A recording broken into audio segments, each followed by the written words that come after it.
नमस्कार, स्वागत आहे सर्वांचं आपल्या यूट्यूब चॅनलवरती. संजय गांधी निराधार अनुदान योजनेच्या लाभार्थ्यांसाठी अतिशय महत्त्वाची माहिती. आजचा दिवस खूप महत्त्वाचा आहे लाभार्थ्यांसाठी. 12 डिसेंबर ही तारीख महत्त्वपूर्ण आहे. संजय गांधी निराधार अनुदान योजनेच्या लाभार्थ्यांना सरसकट 2,500 रुपयाचा हप्ता वाटप या संदर्भात विधानसभेच्या अधिवेशनादरम्यान निर्णय. लाभार्थ्यांना सरसकट 2,500 हप्ता जमा होणार. अधिवेशनादरम्यान शासन निर्णय. डिसेंबरचा हप्ता वाटप या संदर्भातली माहिती आपण व्हिडिओच्या माध्यमातून जाणून घेणार आहोत. त्यामुळे हा जो व्हिडिओ आहे तो खूप महत्त्वाचा आहे, शेवटपर्यंत पाहायचा आहे. सोबतच चॅनलवरती पहिल्यांदा आला असाल, पहिल्यांदा व्हिडिओ पाहत असाल तर न चुकता चॅनलला सबस्क्राईब करून देखील ठेवायचं आहे. चला तर मग महत्त्वपूर्ण माहिती जाणून घेऊया. सगळ्यात अगोदर आजचा दिवस का महत्त्वाचा आहे तर या ठिकाणी पहा, प्रहार दिव्यांग क्रांती संघटना यांच्या माध्यमातून एक मोठं आंदोलन जे आहे ते उभा करण्यात आलेलं आहे. धरणे आंदोलन असणार आहे आणि हे जे आंदोलन आहे ते संपूर्ण महाराष्ट्रभर असणार आहे. कारण इथं जे आहे ते सर्व जिल्हाधिकारी कार्यालयाच्या समोर हे आंदोलन एकाच वेळी एकाच दिवशी करण्यात येणार आहे. 36 जिल्ह्यांतर्गत हे आंदोलन बच्चू कडू यांच्या नेतृत्वाखाली इथं सुरू असणार आहे. पाहू शकता 12 डिसेंबरला 12 वाजता म्हणजे आज 12 डिसेंबरला 12 वाजल्यापासून हे धरणे आंदोलन सुरू झालेलं आहे. आणि या आंदोलनामध्ये प्रमुख ज्या मागण्या आहेत त्या कशासाठी आहेत तर दिव्यांगांसाठी महत्त्वपूर्ण मागण्या इथं केल्या जात आहेत. प्रहारच्या माध्यमातून महत्त्वपूर्ण मागण्या केल्या गेल्या आहेत. दिव्यांग व्यक्तींसाठी पहा, ज्या प्रमुख मागण्या आहेत, दिव्यांग बांधवांसाठी ज्या प्रमुख मागण्या आहेत त्यामध्ये 1 नंबरची मागणी आहे शासन निर्णयानुसार आमदार खासदार यांच्या इथं 5% दिव्यांग निधी जो आहे तो नियमितपणे खर्च करा, अशा प्रकारची मागणी आहे. 2 नंबरची महत्त्वपूर्ण मागणी शासन निर्णयानुसार पालकमंत्री, जिल्हाधिकारी, आमदार यांच्या अध्यक्षतेखाली असलेल्या जिल्हा व तालुका स्तरावरील समित्या तात्काळ स्थापन करा. त्याचबरोबर पुढची मागणी आहे सर्व दिव्यांगांना एक समान 2,500 रुपये मासिक पेन्शन देण्यात यावी.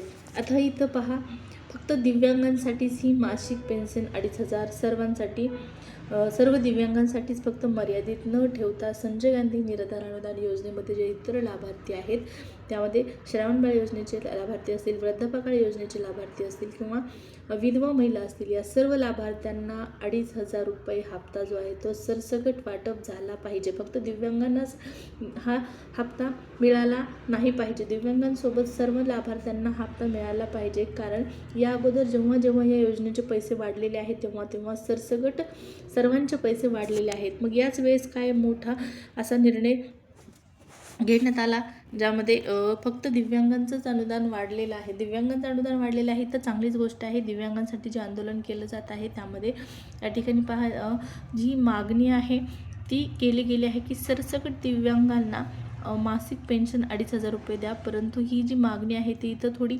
आणखीन इथं आपण असायला पाहिजे होते. ती म्हणजे सर्व संजय गांधी निराधार अनुदान योजनेचे लाभार्थी आहेत त्या सर्व लाभार्थ्यांना मासिक पेन्शन 2,500 मिळालं पाहिजे. ऑक्टोबरपासून काही दिव्यांगांना मिळालेलं आहे, काही दिव्यांगांना मिळालेलं नाही. ज्यांची दिव्यांग म्हणून नोंद झालेली आहे त्यांना हे पेन्शन ऑक्टोबरचे 2,500 आलेले आहे. परंतु नोव्हेंबर महिन्यामध्ये पुन्हा गोंधळ पाहण्यास मिळाला.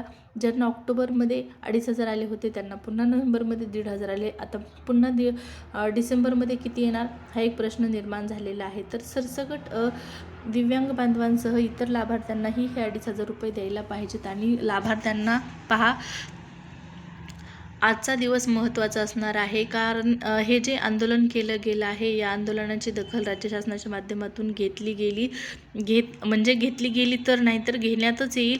आणि आंदोलन सुरू आहे, या आंदोलनाची दखल जर घेण्यात आली तर विधानसभेचं जे अधिवेशन आहे या अधिवेशनादरम्यान या मागण्या मान्य होतील. आणि त्यामुळे पहा, इतर लाभार्थ्यांचं देखील हे पेन्शन वाढलं पाहिजे. त्या लाभार्थ्यांनी देखील त्यांच्या मागण्या, ज्या पद्धतीने दिव्यांग ह्या मागण्या करत आहेत त्याच पद्धतीने इतर लाभार्थ्यांनी देखील ही मागणी केली पाहिजे की सरसकट पेन्शन 2,500 रुपये मिळालं पाहिजे. कारण विधवा महिलांना देखील याची गरज आहे, वृद्धापकाळ योजनेच्या लाभार्थ्यांना देखील गरज आहे, इतर लाभार्थ्यांना देखील या अनुदानाची गरज आहे. अनुदान हे कमीच आहे, 2,500 रुपये खूप कमी रक्कम आहे महागाईच्या तुलनेमध्ये. परंतु आता सध्या जे मिळत आहे त्यामध्येच आपल्याला समाधान मानावं लागणार आहे. परंतु हे जे अनुदान आहे ते सर्वांना समान द्या, अशी एक मागणी इथं असली पाहिजे. पुढची मागणी या आंदोलनामध्ये जी आहे ते पहा, 4 नंबरचे जिल्हा नियोजन समिती निधीतील 1% रक्कम दिव्यांग विकासासाठी खर्च करा. त्याचबरोबर भूमिहीन बेघर दिव्यांगांना 1 गुंठा सरकारी जागा राहण्यासाठी द्या. अशा प्रकारच्या या 5 मागण्या करण्यात आलेल्या आहेत या आजच्या धरणे आंदोलनामध्ये. आणि या धरणे आंदोलनाचं जे आपल्याला नेतृत्व जे आहे ते बच्चू कडू यांनी केलेलं आहे हे माहीत आहे. परंतु हे फक्त एकाच ठिकाणी आंदोलन नाही, तर सर्व जिल्ह्यामध्ये हे आंदोलन असणार आहे. 36 जिल्ह्यांमध्ये हे आंदोलन जिल्हाधिकारी कार्यालयासमोर एकाच वेळी करण्यात येणार आहे. त्यामुळे या आंदोलनाची दखल राज्य सरकारला राज्य सरकारने घेतली पाहिजे.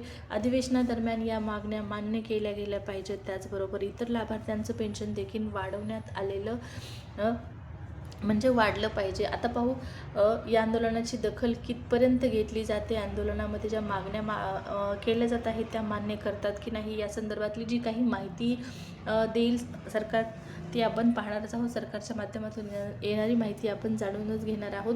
त्यामुळे मी तुम्हाला व्हिडिओच्या सुरुवातीला सांगितलेलं आहे की सबस्क्राईब करायला चुकायचं नाही. आता आपला महत्त्वाचा मुद्दा तो म्हणजे डिसेंबर हप्ता शासन निर्णय. अधिवेशनादरम्यान शासन निर्णय येणार. 12 तारखेपर्यंत शासन निर्णय येणं अपेक्षित होतं, पण आणखीनही शासन निर्णय जारी झालेला नाही. अधिवेशनामध्ये हा शासन निर्णय निघायला पाहिजे होता, कारण निधी तर आलेला आहे, निधी मंजूर झालेला आहे. या योजनेसाठी 700 कोटीचा निधी जो आहे तो मंजूर झालेला आहे. मग डिसेंबरचा हप्ता जो आहे तो वितरित करण्यासाठी शासन निर्णय येणं अपेक्षित होतं 12 तारखेपर्यंत. आता अधिवेशन काही दिवसच असणार आहे, संपत आलेलं आहे अधिवेशनादरम्यान शासन निर्णय अपेक्षित होतं येणं, पण आलेला नाही. मग आता नेमका शासन निर्णय कधी येणार, कधी पैसे जमा होणार, हे लाभार्थ्यांच्या मनामध्ये प्रश्न आलेले आहेत. आणि अधिवेशनादरम्यान जर शासन निर्णय आला तर अधिवेशनादरम्यानच पैसे वाटप होतील. हे पैसे तुम्हाला पहा या आठवड्यामध्ये येणं तर शक्यता खूप कमी आहे, कारण अगोदर शासन निर्णय येईल आणि शासन निर्णयाच्या नंतर 2-4 दिवसामध्ये तारीख येईल पोर्टलवरती तारीख आल्याच्या नंतर पुन्हा हप्ता वितरण सुरू होईल. मागच्या महिन्यासारखं आता तारीख पे तारीख या महिन्यात सरकारला विनंती आहे की कमीत कमी करू नका. 1 तारीख फिक्स करा आणि त्या तारखेला पैसे वाटप करा. मुख्यमंत्री साहेबांनी घोषणा केलेली आहे अधिवेशनामध्ये की आता 1 तारखेला पैसे मिळणार. आता कोणत्या 1 तारखेला मिळणार हे त्यांनाच माहिती. जानेवारीचा हप्ता म्हणजे डिसेंबरचा जो हप्ता आहे तो 1 जानेवारीला देतात की काय, हा एक प्रश्न पुन्हा लाभार्थ्यांच्या मनामध्ये निर्माण झाला असेल. तर तसं होणार नाही. डिसेंबरचा हप्ता याच महिन्यामध्ये मिळेल. पाहू आता जानेवारीपासून 1 तारखेला 1 तारखेला पैसे मिळाले तर चांगलीच गोष्ट आहे. मुख्यमंत्र्यांनी ही घोषणा केलेली आहे की 1 तारखेला लाभार्थ्यांना पैसे देण्यात येतील. त्याचबरोबर कुणाचेही पैसे थांबवण्यात आलेले नाहीत, हे देखील त्यांचं महत्त्वाचं वाक्य होतं. आणि यानुसार मग लाभार्थ्यांना 2,500 रुपये प्रमाणे 3 हप्ते मिळाले पाहिजेत. ज्यांना मिळाले नाहीत त्यांना, दिव्यांग बांधवांसाठी पहा, ज्यांना पैसे मिळाले नाहीत त्यांना जर 2,500 रुपये याप्रमाणे 3 हप्ते मिळाले तर 7,500 रुपये डिसेंबरचा हप्ता नक्की जमा होईल. परंतु या सर्व ज्या गोष्टी आहेत त्या शासन निर्णय आल्याच्या नंतर स्पष्ट होणार आहेत. त्या अगोदर शासन निर्णय येणं गरजेचं आहे.